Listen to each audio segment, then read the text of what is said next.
നമസ്കാരം. രാഷ്ട്രീയത്തിൽ മാത്രം കാണുന്ന നാടകങ്ങളാണ് സിനിമയിൽ ചിലപ്പോൾ അരങ്ങേറാറുള്ളത്. ഒരു സമയത്ത് ഏറ്റവും വലിയ ബ്രാൻഡ് വാല്യൂ ഉള്ള സംവിധായകൻ അടുത്ത നിമിഷത്തോടുകൂടി വെറും ചീട്ടുകൊട്ടാരമായി തകർന്നു വീഴുന്ന കാഴ്ചയാണ് ഇന്ന് തമിഴ് സിനിമാ മേഖലയിൽ കാണുന്നത്. Lokesh Kanagaraj, the brand director of Tamil cinema എന്ന് നമ്മൾ വാഴ്ത്തിപ്പാടിക്കൊണ്ടിരുന്ന ആ സംവിധായകൻ കൂലി എന്ന സിനിമയുടെ റിലീസിന് ശേഷം ഒരൊറ്റ പതനമാണ് അദ്ദേഹത്തിന്റെ കരിയറിൽ സംഭവിച്ചിരിക്കുന്നത്. എന്തുകൊണ്ട്? കാരണം കൂലി പോലൊരു സിനിമ രജനീകാന്തുമായിട്ട് ചെയ്യുമ്പോഴേക്കും വലിയ പ്രതീക്ഷകൾ ഉണ്ടായിരുന്നു. ആ സിനിമയ്ക്ക് വേണ്ട രീതിയിലുള്ള റെസ്പോൺസുകളല്ല കിട്ടുന്നത്. കൂലിയെ ന്യായീകരിക്കാൻ വേണ്ടി സംവിധായകൻ ലോകേഷ് കനകരാജ് ഒരു ഫോറം ഉപയോഗിച്ചു. അത് അദ്ദേഹത്തിന് വിനയായി മാറുന്ന കാഴ്ചയും കണ്ടു. ഇപ്പോൾ ലോകേഷ് കനകരാജ് മിസ്സിംഗ് ആണ്. അതവിടെ നിൽക്കട്ടെ. ലോകേഷ് ആദ്യമായിട്ട് അതിനുശേഷം അനൗൺസ് ചെയ്യാൻ വെച്ചിരുന്ന ഒരു പ്രോജക്റ്റ് എന്ന് പറയുന്നത് കൈതി 2 ആണ്. കൈതി 2 പിന്നീട് പ്രൊഡക്ഷൻ കമ്പനിയുമായി ബന്ധപ്പെട്ട ചർച്ചകൾ കാരണങ്ങളൊക്കെ കൊണ്ട് അത് വേണ്ട രീതിയിൽ ഇപ്പോഴും ഓണാവാൻ സാധിച്ചിട്ടില്ല എന്നുള്ളതാണ് മനസ്സിലാവുന്നത്. പക്ഷേ കൈതി 2 എത്രയും വേഗം ഓണാകണമെന്നാണ് ലോകേഷ് സിനിമാറ്റിക് യൂണിവേഴ്സ് കാത്തിരിക്കുന്ന ആരാധകർക്ക് ആഗ്രഹങ്ങൾക്ക് പറയാനുള്ളത്. അതൊരു ഭാഗത്ത് നിൽക്കട്ടെ. ഇനി മറ്റൊരു ഭാഗം, അതായത് മൂന്നാം ഭാഗം. ഇപ്പോൾ നമ്മൾ എത്തി നിൽക്കുന്നത് എവിടെയാണ്? രജനി, കമൽ ഈ രണ്ടുപേരും തമ്മിൽ ഒരുമിക്കുന്ന സിനിമ. ആ സിനിമയ്ക്ക് ആരാണ് സംവിധാനം ചെയ്യുക? പല പല സംശയങ്ങൾ, പല പല പേരുകൾ ഉൾപ്പെടെ വന്നു. കാർത്തിക് സുബ്രാജ് വന്നു, പ്രദീപ് രംഗനാഥൻ വന്നു. പ്രദീപ് രംഗനാഥൻ ഇപ്പോൾ ഡ്യൂഡ് എന്ന സിനിമയുടെ പ്രൊമോഷൻ ഇടയിൽ തന്നെ പറഞ്ഞു, എനിക്കിപ്പോൾ അതിനെക്കുറിച്ച് കൂടുതൽ പറയാനില്ല, പക്ഷേ ആ സിനിമ സംവിധാനം ചെയ്യുന്നത് താനല്ല. അതിൽ നിന്നും ഒരു കാര്യം വ്യക്തമാണ്, പ്രദീപ് രംഗനാഥൻ ഉൾപ്പെടെ ഈ സിനിമ സംവിധാനം ചെയ്യാൻ വേണ്ടിയിട്ട് അപ്രോച്ച് ചെയ്തിട്ടുണ്ട് എന്ന കാര്യത്തിൽ തർക്കമില്ല.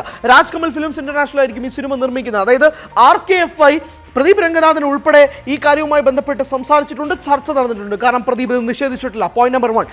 പോയിന്റ് നമ്പർ 2, ഇപ്പോൾ ലോകേഷ് ആയിരിക്കും ഈ സിനിമ സംവിധാനം ചെയ്യുക എന്നതായിരുന്നു തുടക്കം തൊട്ടുള്ള ചർച്ചകൾ. കാരണം ഈ കൂലിയുടെ വലിയൊരു പരാജയം, ഈ സിനിമ ബോക്സ് ഓഫീസിൽ വലിയ നമ്പേഴ്സ് ആയിരിക്കും, പക്ഷേ കൂലിയാണ് ലോകേഷ് കനകരാജിൻ്റെ ഏറ്റവും മോശം സിനിമ എന്ന് ഇന്നും വിശ്വസിക്കുന്ന ഒരു വിഭാഗം ആളുകളുണ്ട്. അവരുടെ മുന്നിലേക്ക് ലോകേഷിൻ്റെ ഒരു പ്രൈം സിനിമ എന്ന രീതിയിലേക്കല്ല കൂലി വന്നിട്ടുള്ളത്. ആ ഒരു പശ്ചാത്തലത്തിൽ ആ ഒരു വിടവ് അല്ലെങ്കിൽ ആ ഒരു ക്ഷീണം മറികടക്കാനായി കമൽ ഹാസനും രജനീകാന്തിൻ്റെയും ചിത്രം ലോകേഷ് കനകരാജ് സംവിധാനം ചെയ്തു എന്നാണ് ആദ്യം വന്നിരുന്ന റിപ്പോർട്ട്. ഇപ്പോൾ കാര്യങ്ങൾ മാറി, കളികൾ മാറി.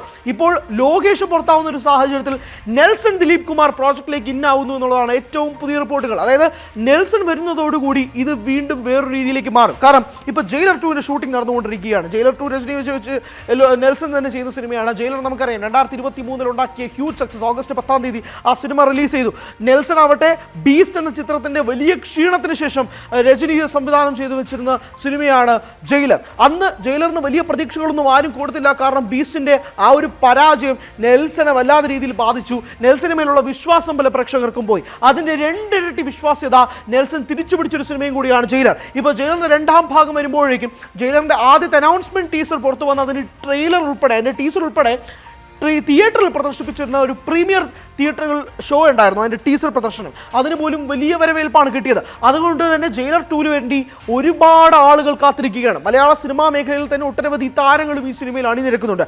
അതുകൊണ്ട് രജനിക്ക് നെൽസന് മേലുള്ള വിശ്വാസം വർദ്ധിച്ചു എന്നുള്ളതാണ് ചോദ്യം. അല്ലെങ്കിൽ നെൽസൺ എങ്ങനെയാണ് ഈ പ്രോജക്റ്റിൽ ഇന്നാവുക? കമലുമായിട്ട് നെൽസൺ ഇതുവരെ ഒരു സിനിമ പോലും കമ്മിറ്റ് ചെയ്തിട്ടില്ല. എന്നാൽ ലോകേഷ് ആവട്ടെ രജനിയെ വെച്ച് കൂലിയും ചെയ്തു, കമലിനെ വെച്ച് വിക്രവും ചെയ്തു. അതുകൊണ്ട് 2 നായക നടന്മാരും മുമ്പും വർക്ക് ചെയ്ത സംവിധായകനായ ലോകേഷിനെ മാറ്റി നിർത്തിക്കൊണ്ട് നെൽസൺ ദിലീപ് കുമാർ എങ്ങനെ ഇന്നായി? എന്തുകൊണ്ട് പ്രദീപ് രംഗനാഥൻ ഉൾപ്പെടെയുള്ള താരങ്ങളുമായിട്ട് ചർച്ചകൾ നടത്തി? ഇതുപോലുള്ള പല പല ചോദ്യങ്ങൾ നിൽക്കുകയാണ്. എന്തായാലും ഇരുവരും തമ്മിലുള്ള ഒരു റീയൂണൈറ്റ് ഏകദേശം 45 വർഷങ്ങൾക്ക് ശേഷം ഇരുവരും തമ്മിൽ വീണ്ടും അഗ്രപാളിയിലേക്ക് സിനിമയിലേക്ക് തിരികെ വരുമ്പോഴേക്കും സ്വാഭാവികമായും വലിയ പ്രതീക്ഷയാണ് നിൽക്കുന്നത്. ഇന്ത്യൻ സിനിമാ മേഖലയിൽ കണ്ടതിൽ തന്നെ ഏറ്റവും വലിയ ബിസിനസ് ആയിരിക്കും ഈ സിനിമയിൽ സംഭവിക്കാൻ പോകുന്നത് എന്ന കാര്യത്തിൽ തർക്കമൊന്നുമില്ല. ഈ സിനിമയുടെ സ്ക്രിപ്റ്റിങ്ങുമായി ബന്ധപ്പെട്ടുള്ള പല കാര്യങ്ങളും നടക്കുന്നുണ്ടെന്ന് പറയുന്നു. പല സംവിധായകരും അവരുടെ ഐഡിയകളുമായി ബന്ധപ്പെട്ട് ഇരു താരങ്ങളെയും സമീപിക്കുന്നു എന്ന് മനസ്സിലാക്കുന്നു. പക്ഷേ എന്നാൽ പോലും ഒരു തീർപ്പ്, ഒരു ഒത്തുതീർപ്പ് ഇതുവരെ വരുന്നില്ല. 46-45 വർഷങ്ങൾക്ക് ശേഷം ഇരു താരങ്ങളും ഒന്നിക്കുമ്പോൾ ഇരു താരങ്ങൾക്കും വേണ്ടിയിട്ടുള്ള അത്രമാത്രം ആരാധകർ കൂടി നിൽക്കുകയാണ്. ഇരുവരും അവരുടെ കരിയറിലെ ഏറ്റവും വലിയ പൊസിഷനിലും കൂടി നിൽക്കുകയാണ്. പ്രായത്തിലും എടുത്ത് നോക്കുകയാണെങ്കിൽ പോലും ഇരുവരും ഏകദേശം കമൽ ഏകദേശം 65 വരുന്നു, രജനി ആവട്ടെ 72-73 വരുന്നു. ആ ഒരു ഘട്ടത്തിൽ എത്തി നോക്കുമ്പോഴേക്കും ഇരുവരും നല്ല പ്രായമായി വരുന്നുണ്ടെങ്കിൽ പോലും ഇരുവരും അവരുടെ കരിയറിലെ പീക്ക് പൊസിഷനിൽ തന്നെയാണ്. കാരണം വിക്രം ഉണ്ടാക്കിയ ഓളം അല്ലെങ്കിൽ ബോക്സ് ഓഫീസ് കളക്ഷൻ കമൽ സിനിമകളിലെ തന്നെ ഏറ്റവും വലിയ കളക്ഷനാണ്. അതുകൊണ്ടാണല്ലോ ലെക്സസ് ഉൾപ്പെടെയുള്ള കാർ സമ്മാനമായിട്ട് കമൽ ലോകേഷിന് സമ്മാനിക്കുകയും ചെയ്തിട്ട്. എന്നാൽ രജനി ആവട്ടെ, രജനി ഓരോ തവണയും ബോക്സ് ഓഫീസ് നമ്പേഴ്സ് മാറ്റിക്കൊണ്ടിരിക്കുകയാണ്. ഇപ്പോൾ ജയിലർ ഉണ്ടാക്കിയ കളക്ഷൻ, അതിൻ്റെ തുടർച്ചയെന്നോണം വേട്ടയനിലും തുടർന്നുള്ള സിനിമകൾ, ഇപ്പോൾ ഏറ്റവും ഒടുവിൽ റിലീസായ കൂലിയിലും രജനിക്ക് അത് ബൗണ്ട് ചെയ്യാൻ സാധിച്ചിട്ടില്ല. പക്ഷേ എന്നാൽ പോലും ഇപ്പോഴും രജനിയെ ഉണ്ടെങ്കിൽ അവിടെ ഒരു ആരാധക വൃന്ദമുണ്ട് എന്ന് ഇന്നും തിയേറ്ററിലേക്ക് വരുന്ന ആളുകളുണ്ട്.